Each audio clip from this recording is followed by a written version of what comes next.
Oh, hello.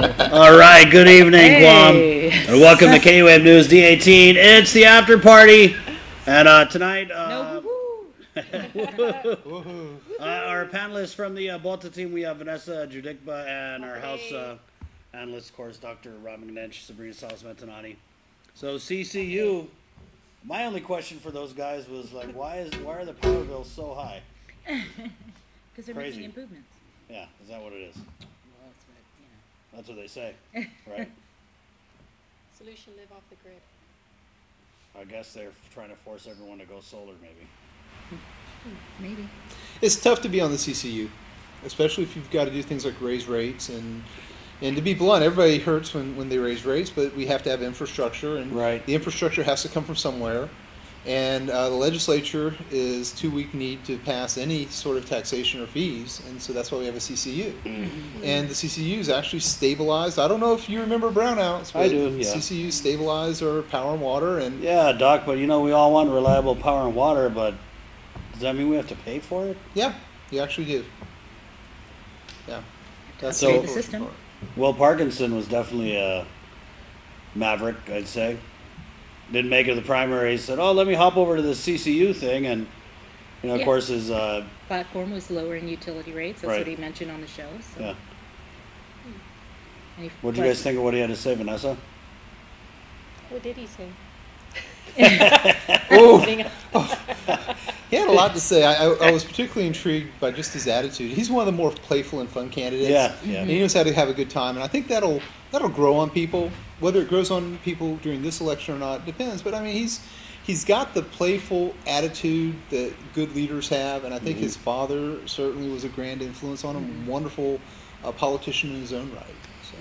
Oh, what is there? 2 or 3 seats open for the I CCU? think it's 3. 3. So it's Michael Untiaco, Simon Sanchez, Will Will and Parkinson. Francis. Right. Yeah. And I know that we had invited Simon and Michael. For some reason, I don't think they were able to come on tonight. I don't know if they were off island or what. But I know that there was a forum today at the Guam Museum. So I think Nestor covered that, and we'll have that story on tomorrow night Right. on prime time. I just don't feel any excitement, and maybe I should be more involved when it comes to voting for candidates on the CCU, but I get a lot more excitement voting for the school board. If we can get people to run for the school board, Right. and don't get me wrong, Senator St. Augustine, he's actually came up with a very neat board reform package that he wants to have 4-year terms for the board. But I want to say, and I've said this once, I'll say it again, I'll say it 10 times, they make it far too hard to run for the school board. You have to do all these threshold issues as far as declarations and all this other stuff. They could make a simpler process to run for the school board. I mean, if a person has a criminal record, make them sign under penalty of perjury. I have no criminal record, never been arrested, whatever they want to do with it. And then if we end up seeing that the person has a record, then go after them for lying about it. But don't make the person go through all these steps when they can simply admit openly, what their backgrounds are. Right. But it should not be hard to run for school board. And why do we make people get signatures to run for the school board? I mean, 150 signatures, so what?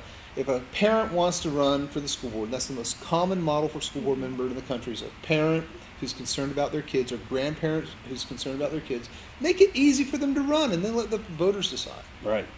So you think that's the main reason why people aren't running? It's tough to run. It costs, I think, $150 just to put your name on the ballot. Wow. If I recall, it's something to that amount. And then you have to go through all the other steps and get signatures and all these other things. Make it easy. And we'll have 10 candidates, great, we pick 4, whatever the number is. So do you think running on that lower rates, no rate increases platform is going to work for Will Parkinson?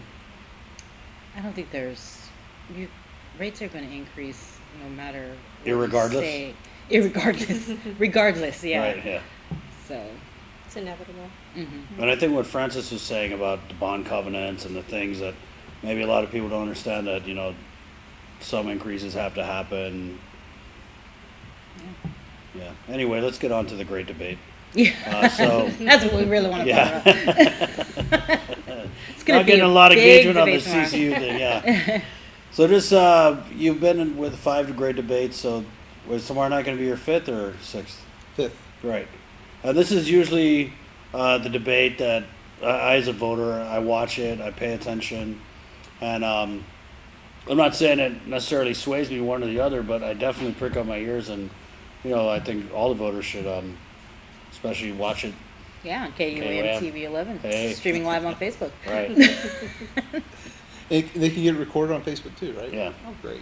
So how do candidates prepare for this, and how important? This is the big debate. Well, Vanessa?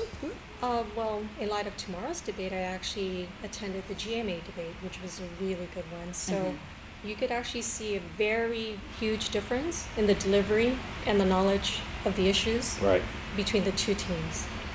So if anyone that wants to be a well-informed voter, I highly encourage you, and I challenge the voters to go out tomorrow and actually attend this debate. Yeah, I'd like see to for see. yourself. Yeah, I'd like See to for see yourself. more voters come out, because I know traditionally it ends up being almost like a football game. Yeah. Because you have, this camp gets X amount of tickets, this camp gets X amount of tickets, and then this year you're going to have Dog and Limtiaco people. I don't know if they're getting tickets, but I'm pretty sure they're going to buy some. So I wonder it's always if really Frank fun. Duggan will be showing up tomorrow. I'm curious, yeah. It's going to be exciting.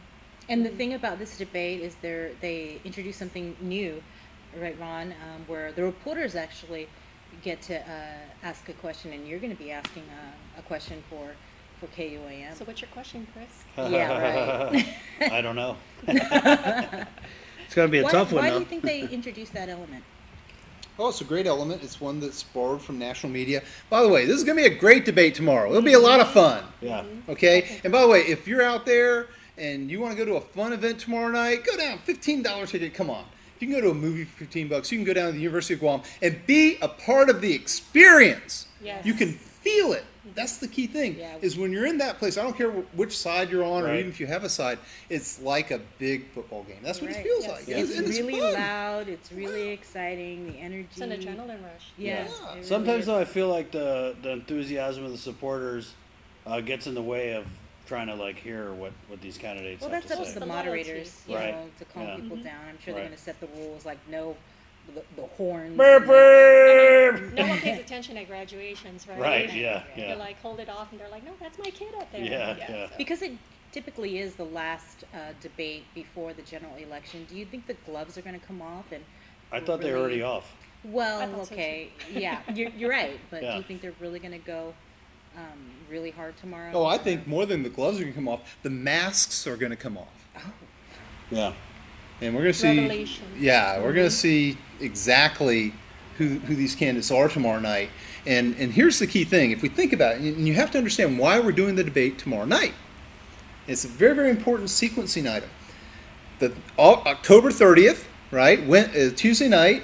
Wednesday's the 31st. That's Halloween. The next day is All Saints Day. The next day is All Souls Day. Then there's Saturday. Then there's Sunday. Then there's Monday. And then we have the election.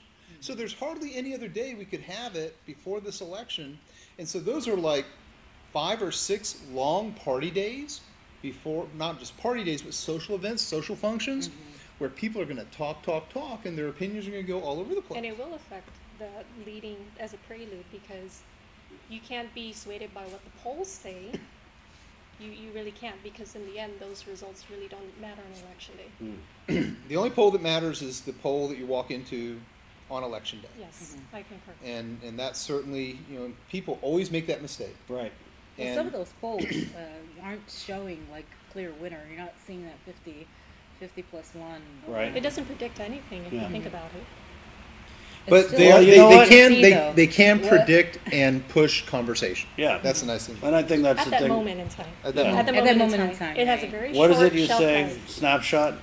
Hey, Yes. quit hating on our polls. Well, if Just you calling if it you as if it you, is. if you bounce a ball on this table, depending on where you take the picture, Right, it's going to right. be up or down. And by the way, the problem that I have in this race, and I'll just be blunt with everybody, okay? I hate this race. I hate it. I can't stand a 3-person post-primary race. It's too dynamic. It's the 3-body problem. We borrow that language from physics. You can predict the tides based on the Earth and the Moon. It's very consistent. 40 years from now, we know the time of the tides here or there. It's very easy to predict or whatever. But when you have a third body enter in, then chaos ensues. and it creates all kinds of dynamics, and we can never tell. And I think the ugly word is we're going to have a runoff because of this minor aberration from a third party. So you do think there's going to be a runoff? Mathematically, what are the odds? Mathematically. I do. Yeah. That's my gut feeling. I could be wrong. But I think we're probably looking at a runoff. Because here's the problem. If we look back at history, let's talk history. Let's look at the numbers in the past. 2006, Felix Camacho versus Robert Underwood. Governor Felix won the race by 800 votes. But if you look, he only had 50% plus one at the 50 vote level. If he'd gotten 50 votes less than he'd received, he would have been below 50% plus one, and a runoff would have happened, even though there were just two candidates in that race. Nobody talks about this stuff, and it's important to talk about. In this case, a write-in candidate can get 5 to 12% of the votes at most, but that's maybe just enough on the margin to push into a runoff. Whether it'll happen or not, I don't know.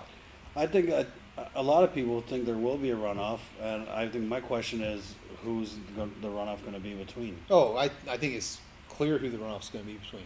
We're going to end up spending double the money for the same two people to run against each other. Because our system is too enfeebled to deal with these problems, unlike 47 other states have dealt with them readily through basic laws. Most states since the 1930s have prevented this kind of scenario from happening. This scenario should have been prevented after the 1998 case between Gutierrez versus Atta. The Supreme Court very clearly stated what are the boundaries of this particular kind of problem. Guam should have shut the door at that point to allowing post-primary write-ins of the same person who ran in the primary. And that would have prevented this. But we don't have that, and so now... It's interesting when you say that the same two people basically on the ballot will more than likely be in That's the language election. from Justice Scalia at the Supreme Court hearing. I'm just curious to see then who Frank Uggan and Alicia Tiaco will support after. I don't think it matters.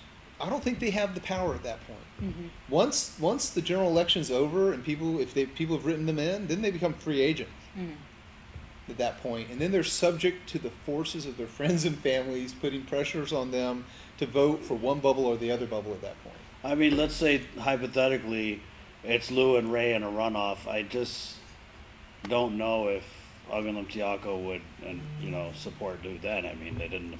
I don't know. Yeah. I just feel like they really have it in their head that they're distinctly different from the two teams running, and that's that. So I don't know. Vanessa, do you think there will be a runoff? Are you guys planning for one? No. One and done. One and done. You know, I've been told by some people I look like Tom Selleck. You do. Thank you. Some people tell me That's that. a compliment. Thank you. I appreciate it.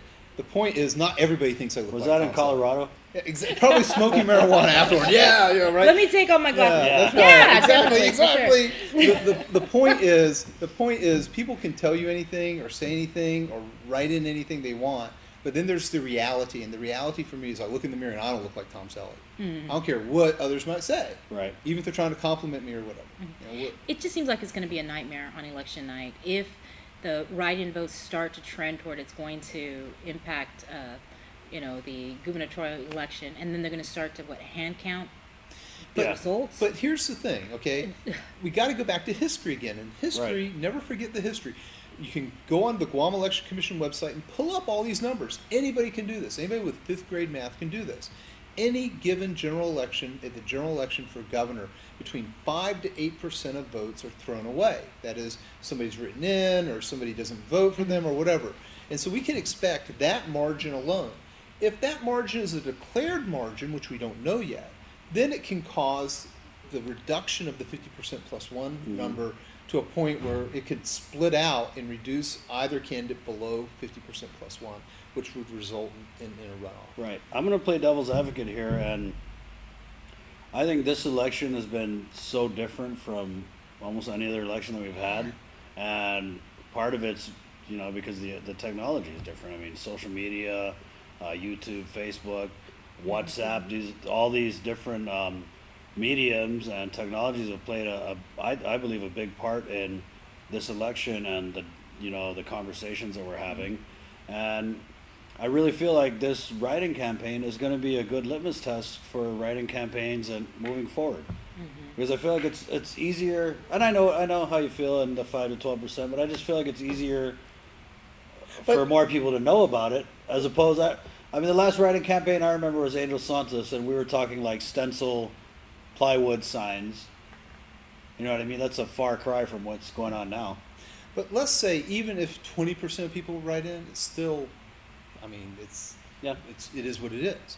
And still, even if it's 20%, it's still not enough to push past that margin, other than simply to compel the runoff between the two dominant candidates. I hate to flip your own words on you, but the only poll that matters is. Oh, that hurt. That just plain hurt. I'll back you up because polls just have very short shelf life. Fair enough. Right. Hey, you know. I'm excited though. I'm really, I'm excited. I want to see what's going to happen. I mean, you know, I'm kind of different from a lot of people I talk to. I feel like the more democracy, the merrier. Sure. And I know it's messy. I mean, sometimes democracy is, but I'm curious. I feel like at this point, it's anybody's race. Yeah. And for me, I always question who sponsors these polls. Anyway, the thing is.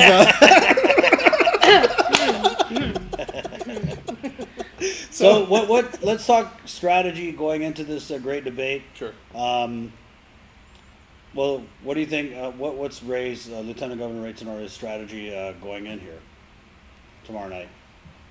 Strategy? Well, he's really great at debating to begin with. I mean, he just owns that arena. Anyone who's attended previous debates can see just his delivery and his knowledge of the issues. He doesn't go off course. Now, a lot of voters have to keep that in mind.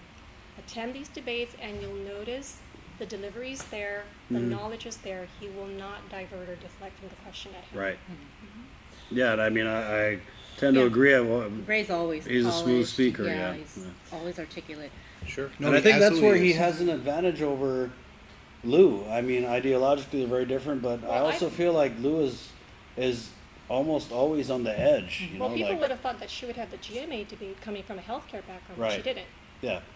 Well, that's because I feel like Ray is also employing a lot of tactics that keep Lou on her toes and keep her on the defensive. I don't know though if Lou's team would agree, but yeah, of course. You guys sent out a press release about the GMA debate, and it was like, oh, Tenorio had a one so you know wide margin. But this debate, keep in mind, it's not just the gubernatorial candidates that are going to be participating. Right. The candidates for lieutenant governor will also be speaking at this debate. So you'll see Josh and you'll see Tony. So I'd like to, you know, I'm excited to see how they're going to, you know, the comparison between the two and how, you know, who does better. Yeah. Hands down, the best person I've ever seen in these debates, hands down, has been Carl Gutierrez. Yeah. Absolutely masterful in his approach. And I feel like Ray and Lou are nothing like Carl. They don't really employ humor. I mean, Ray does occasionally. But you know what I mean? Carl also has, I mean, geez, the guy's got like 40, 50 years of public service to draw on, you know, for anecdotes. He knows the audience. Yeah. He's smart. He knows the topics. He knows the policy. Yeah. He knows how things actually work. I wish he would rejoin the legislature and straighten that place out. I got to tell you. Kind of mentor some of these. Yeah, exactly. That's what I mean. Is they need someone who understands how things really work and how to really get things done and how to reattach the legislature to the people, because in some ways it's lost its connection to the people in some ways. Well, he's out there campaigning for Lou. So. Yeah. And you know what I've noticed? You said you've attended all of the debates, but no, the last one. The last one, I've watched most of them. It seems like when you talk about the gloves coming off with every debate that we have, the shots are coming in all harder. Yeah. And I think tomorrow night, playing devil's advocate again, I think Lou has to prepare, and you know, she has to be ready to talk about abortion. She has to be ready to talk about, you know, the conflicts and all this barrage of attack ads that the Bota team has come out with. And I feel, you know, I was talking with Francis Santos after D18, and I feel like these are issues that, I mean, it's no secret that Lou has been pro-choice, you know, it's no secret she's been in the Bank of Guam, but these are issues that their campaign should have prepared for. I mean, these would be the obvious things that you would attack Lou Leon Guerrero on, you know what I mean? And I feel like her campaign, when they had the steering committee. Well, Should have sat she did down. have that commercial about, you should know the truth. And, Right. she goes on to say what her positions are. So it's not to say that she hasn't. She hasn't. Yeah. Yeah. Well, how about the position of if you're not from Guam, you're not qualified? Yeah, that's pretty interesting. Was You- that a approved message? I think he By Ray? approved. Did He Ray approved approve that? He did. You'd have to watch the video. Yeah. I'll watch Yeah, it I think again. The Did thing you is- see this one? No, I haven't. This is a. I'm lost. I apologize. Yes. If you're not from Guam, you're not qualified. You for gotta rice. get To be WhatsApp. governor. Really? Who's No, not she didn't from- say that. What She did said, she say? What did she I am say? from Guam. My family is from here. I was born and raised here, Ray. I am more qualified to be more governor. qualified. Yeah. So she basically Well, it's is one making the that's argument, in and this is something that Wow. people do talk about. Well, I mean, just let's got be word honest. that the election in Saipan is postponed. By Of course, Oh. yes, they Yeah. have to. No, I was trying to follow up on that. But Really quickly, talk about a few quick things about the great debate. First of all, anybody can go through any of the writings I've done in the last 10 or 20 years. There's only about 7 to 8 topics we can really actually cover during any given debate, outside of a few wild card topics, Right. like ethics or political status or Abortion. other things. Yeah, abortion, things like that. But there's really only about 7 topics that any debate can handle. But there's a key thing that every single candidate, except Gutierrez possibly, and maybe 1 or 2 others, always made a mistake on these debates. These debates are not about rational, pointy-headed, pencil-pushing, logical answers. These debates are about how do people feel when you give the answer. It's a feeling thing. And if people feel it, so for example, in I think it was 2002, Camacho and Moylan versus Underwood and Tom Adda. And Felix Camacho was talking about Vietnam and his father had served in Vietnam. At that point, Tom Adda, who was a Vietnam-era veteran, I believe, should have pointed that out and used that to his advantage. And so there are all kinds of tactical and elemental things that we can look at for these debates that really push the emotion. And if people feel things, that pushes their opinion. That shifts their opinion from one side or the Right, other. right. It's not about the logical stuff. It's about the emotional stuff. so, do you think people will change their mind? Yes. I mean, who they're going to vote for? I think there's You a know, bunch of people out there that are like this, and they're just going back and forth. Right. I'm Yeah. not You know, I sure. talked to Chris, I like this guy. I talked to you, I like that guy, or that person, or that gal, or whoever. And I change my opinion according to who I'm talking to. What are your thoughts, on the fact that the organizers of the debate Yeah, my decided department. not to allow Right, my the department. Tiaco team? There are 2 to named candidates from participate? the GC. Too bad. Next time, spend your money that you raise on actually trying to win the primary campaign rather than whining about it after the campaign for the general election. How about that? This Well, guy. And I if you think don't you like need to it, tell us go a hold little your bit own more debate. How you feel? How do you really feel, though? Okay, By the got way, it. I'm being halfway facetious here, just Right. so people know. I'm just, I mean, I think it would have been interesting to hear what Frank had to say. But I also Because feel even like the bulletin team actually pushed for the for Frank to, Tiaco. and Alicia to be Yeah. included in the debate, which I thought was pretty interesting. well, again, again, Just showing support. I think if people get named on the ballot, they have a completely legitimate opportunity. By the way, this is nothing new. We've had people try to elbow their way into the debates before. This is nothing new at all. Yeah. We've had at GCC, same thing. Somebody who wasn't even on the ballot, declared themselves a candidate for governor and demanded the floor to talk as candidate for governor. They had not even applied to the Guam Election Commission. And so you have to really... Who are we talking about? I'm not going to say. I But- think I know who we're talking all about. right.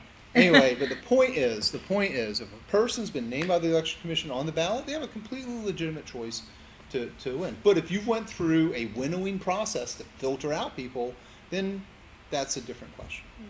Even though the Guam Election Commission acknowledged them as a write-in candidate, I mean, they approved. Sure, and I'm each of Tom the ones Selleck. Didn't everybody get that message? Don't you see I have a mustache? And I could live in Hawaii one day and fly in a helicopter. Come on. No, I feel like they ignored the elephant in the room, and that is that you have legitimate third. I don't want to say. I mean, they're practically a third party because the Democrats have kind of elbowed them out, and I think it just would have been interesting. I mean, I don't necessarily disagree with the OG's call, but I just think if they're a big part of the race, I mean, regardless of how they got in that race. They should entertain them. Then have the election law changed, Right, and change the process. That's how you deal with that issue. Yeah. And by the way, here's the key thing: it's tough to run for office. It's even tougher to run for office as a write-in. And I could care less about who wants to write in. Write me in. You want to write to me? Write me in. Right? Whatever. Right? You get the point. Now you get to be in the debate. Exactly.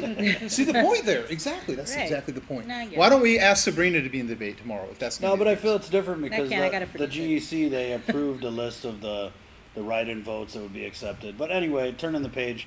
Let's talk about optics. You know, Ray and Lou debating each other. This isn't the first rodeo. They've gone at each other a few times.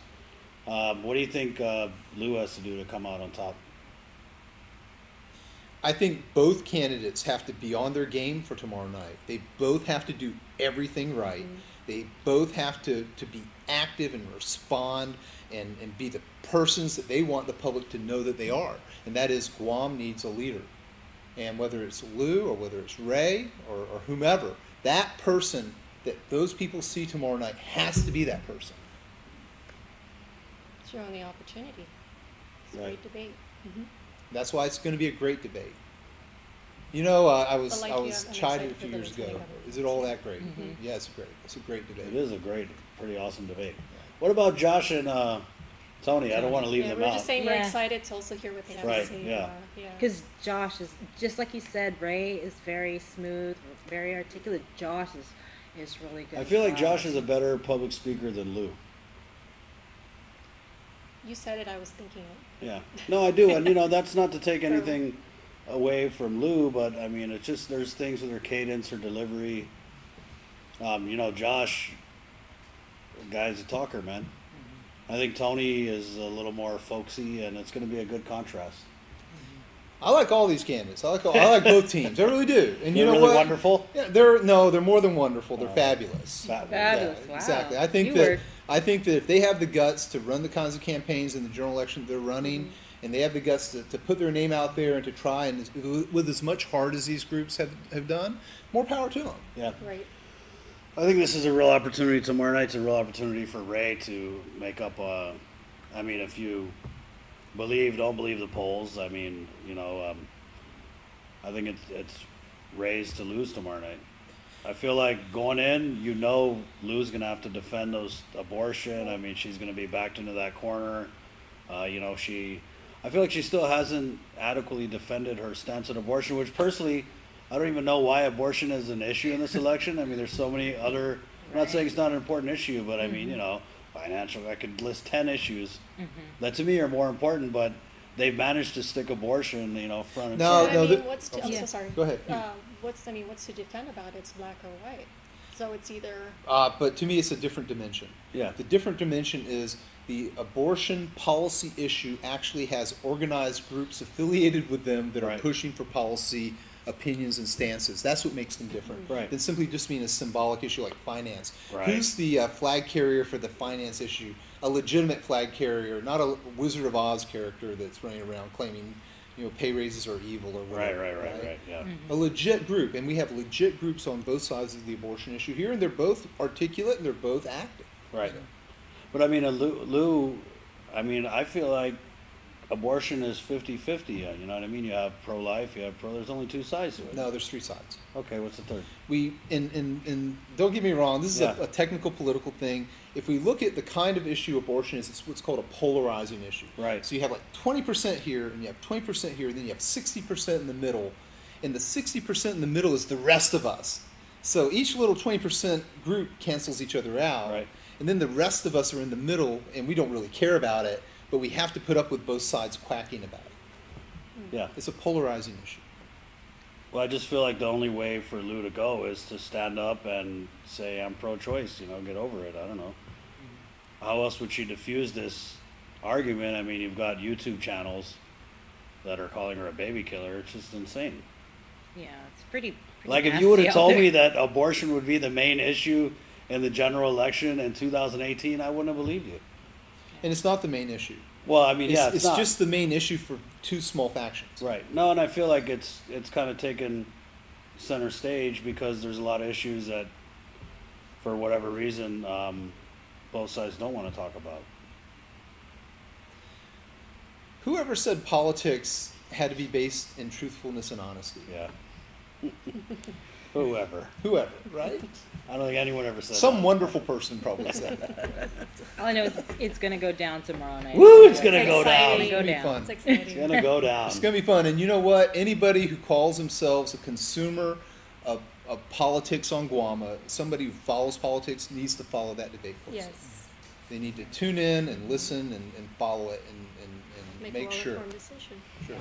Because everybody's going to be doing it. If you don't follow the debate tomorrow night, you're going to be uninformed, and people are going to be talking behind your back in front of you because you won't know what you're talking about. Yeah. So I think the way it's set up tomorrow is the first round, the students will ask questions, and then the second round, is it the candidates will be posing questions to one another? Is that correct? Do you know? Are you familiar with the format? I'm not familiar with the exact format for this particular great debate. You know, Dr. John Rivera and the master students are the primary drivers of it. We have scores and huge numbers of undergraduates in the support level. The amount of effort and work that goes on behind the scenes for this debate is incredible. More power to the students and more power to Dr. Rivera for putting on a great show. And I'll tell you, we like to put on a great show for the great debate, and we look forward to having the community join us. $15 a person. Yeah. Come on in the door and experience the experience. It will be really a lot of fun. Experience. And Double we're positive. going to be covering it all. We're going to start at 6:30 p.m. With a pre-show with Crystal and Nick. So we'll be talking with the organizers. We'll have a summary of the platform planks for both parties. Then we'll have some of our analysts join us during the pre-show. And the actual pre-debate show starts at 6:50. They'll have like a cultural performance, I think, or the benediction. Or is that what it's called? Bendition. Bendition, sorry. The bendition. Yeah, At there's 6:50. generally the pregame. It's almost like a It sports is. event. It's a Yeah. sporting They're event. the Basically, pregame Then stuff. it's a sporting event. 7 o'clock will actually be the great debate. They'll have round 1, round 2, and Right. then they're going to take a 20-minute break. Intermission. But we're gonna run a commercial, but we're not gonna take a full 20 Right. minute We're break. gonna be on it. We're just gonna Right, be we're in gonna your have our face. analysts come on, and then round 3 will start with the reporters from the various media organizations on Guam posing questions. Yeah, to and the I talked candidates. with Dr. Santos, and she said the reason why She's the moderator. Yeah, the reason why they added this round this year is because they want to see the candidates react to something that's not necessarily controlled, and that the media gets to ask a question and then a follow-up based on the Their response. candidate's answer. Yeah. So, that's pretty. I think it's gonna be a lot of fun. Back in the day, the journalists used to run their own debate. Right. Yeah. In fact, it was even at the field house and stuff like that. Yeah. I think it's wonderful that the media communities join in on it, and I think that of course the media has a place. It'll be a lot of fun. I mean, this is going to be and by the way, Dr. Judy Guthert designed the original format for this debate. Really, the original format for this debate started around 1994. Dr. John Solis was our moderator that year. He did a great job running the debate. And then we moved to the field house. It became so big we had to move it to the field house starting with the general election in 1998. It just became too large. And so this is I remember that. That was a crazy one. It was crazy. It's always funny because the camps traditionally bring down the house after everything their godson says, but sometimes it's funny to hear them clap, and cheer loudly for an answer that wasn't even like all that. Okay, they just said what village they're from. Okay, so it's going to be fun. I don't know what topics are you guys interested in hearing the candidates talk about? Education, for sure. Yeah, the top four topics in any poll we talk about in Guam. What are people interested in? Education, of course. Jobs in the economy is another one. Right. Healthcare is a big one. Crime. Those are the big four. I mean, Right. they all intertwine eventually. Right, and they do. Yeah. And there's no way any candidate can mess up those four topics. And by the way, here's another point that nobody ever talks about. You can ask me any question you want. I don't have to answer it. I can Yeah. just say what I want because Yeah. it's my answer. You could just apologize. Yeah, I can say, hey, Ouch. and this is my opinion. Right. Well, that's important. This is more important. And, Right, and, yeah. and they can pull a Donald Trump in the answer format. That is, they can hijack their answer if they want to, and Yeah. that's part of the game. And so I think that tomorrow it's do or die. the masks Literally are going for to come off. Lou, and It's more than the gloves are And going to come right. off. The masks are going to come off. I think. And I wonder if I'm saying that because it's Halloween. Yeah, I got it. I wonder if, let's say, whoever comes out assertive first, I think that they maintain that upper hand from the get-go. Question is, will they be able to maintain it throughout the whole debate? Or do you think we're going to see, it kind of shifting candidate to candidate? Okay, go back to we talked about a little story in the green room. Right. I ran for the National School Board. It was me versus two lovely ladies. Right. And I stood up and said, vote for the ugly guy, and sat back down. It's very, very difficult for male candidates to run against female candidates. And that's one dynamic nobody's talked about in this race. It's very, very difficult. So better be careful. I mean, you just can't, say anything you want any way you want. You have to, whether you like it or not, or whether you know it or not, you have to be careful. You have to. Well, it all goes down, like I said, tomorrow. Hopefully, maybe we might be able to get some sort of an interactive poll. We'll try and see if we can work that out. Maybe Ken? Possibly. We'll see. I'm pretty sure our awesome digital team can handle it. We'll see, because it's a pretty big production for us to put on the great debate. Yeah. We're looking at like 3 hours of live programming. But it's going to be fun, I mean, I'm not only excited to be a part of it, but I'm excited to watch it and hear what these guys have to say. Because, politics aside, whatever side you're on, I mean, this has been an election for the ages. It's definitely been, it's been a scratch your head, Super WTF kind of election, but it's also very entertaining. I did have a question, because you're a former member of the Guam Election Commission. Yep, former. How would this work if the write-in votes start to show that it's going to impact the results for the gubernatorial election? They do proceed with a hand count. Will the Aguilunciaco team be allowed to have a representative to watch the hand count? Well, it depends on, remember, I was on the election commission 2000 to 2002, so things might have radically changed. But if it's the same as when I was on the election commission, what happens is you count all the votes, and then you have those votes that are unidentified, which are the write-ins and the ones that are simply marked or whatever. Then you have to go through all of them. But sometimes you don't even have to go through all of them, because mathematically they don't matter that much anyway, and then they just nominally count the categories and things like that. And that's one of the key processes. So we'll know on election night how many people wrote in, and did it drag the number down below 50% plus one. And that's going to be the key criterion we're going to look for election night. Not necessarily who was named in the write-ins. That doesn't even matter. Yeah. It really doesn't. It matters whether Lou and Ray are going to have to run off again, because mathematically they don't meet the margin. So I wonder mathematically how many write-in votes you need to affect the results. Depending on how, here's the key point, and I know I don't want to talk like it's math theory, but because it's not. You have this group and you have this group. If they're close, if they're head-to-head like 50-50, even a small fraction of write-in votes can tip it so both of them are below 50% plus one. So it really depends on the relative positioning of the two candidates. And remember, it's like a seesaw. So if the two candidates are even, for every point one candidate goes up, the other goes down. But when you have a third person pulling away votes, the ability for that difference diminishes, and they can even go below the 50% plus one. And that's what the danger is. And that's the thing that we are concerned about a little bit. And that's why I'm so critical of third-party write-ins post the primary. And 47 states have banned this practice. So I don't know. It's just well, we do have a runoff. It's going to be smack dab in the middle of the Christmas season. Now, really quickly, I wanted to mention something else. Is this our last night on Decision 18 before the election on Tuesday night? No, I think we have one. Do we have one Monday? Wednesday. No, we're not. Well, Wednesday's for the great debate. It's really the great debate post. No, actually, I'm sorry. We are having one Monday to make up for Typhoon. Typhoon. Yeah. Okay. Yeah. So, but this might be my last night on Decision 18, and it's been a real honor to be with y'all. Why? And working. Well, I'm talking about maybe I'll be next Monday, but in case this is the last one, I've been impressed with both of y'all and the amount of political acumen both of you have. I've been very impressed with that. And I talked to this young lady earlier on in the green room. I was very impressed with Vanessa.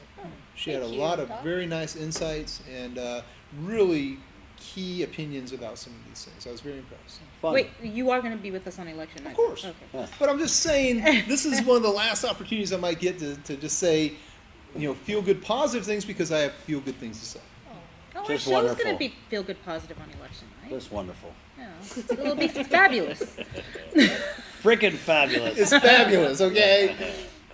Well, thank you guys so much for coming so in, much, and I'm Vanessa. sure Thanks we're for going to coming, see you. Vanessa. Thank Yeah. you. Right. And I'm sure we're going to see you tomorrow night at the Great Debate. Again, our coverage kicks off at 6:30 p.m. on KUAM TV. Woo! And we'll be streaming live also on Facebook. So make sure to check it out. Yeah. Okay, so, hey, thanks for watching the after party for Vanessa and, of course, Dr. McNinch, my co-host, Sabrina Salas-Bentonati. My name is Chris. Está, adios. Thank you. Bye.